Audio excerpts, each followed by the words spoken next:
Hi, in front of me I have GoPro Max, and I'm gonna show you how to change the screensaver or screen timeout options on this device. Let's start by swiping down from the top of the screen to open this menu, and here let's tap on Preferences. Now let's scroll down and tap on the touchscreen. And here we have Screensaver option. Let's tap on it. Now you can select one of the options. You have 1 minute, 2 minutes and 3 minutes. And at the bottom we have Never. Select what you like by just tapping on it. And now we have 1 minute.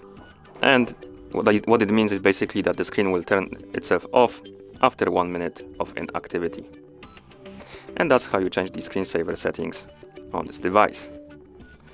Thank you for watching. If you found this video helpful, consider subscribing to our channel and leaving the like on the video.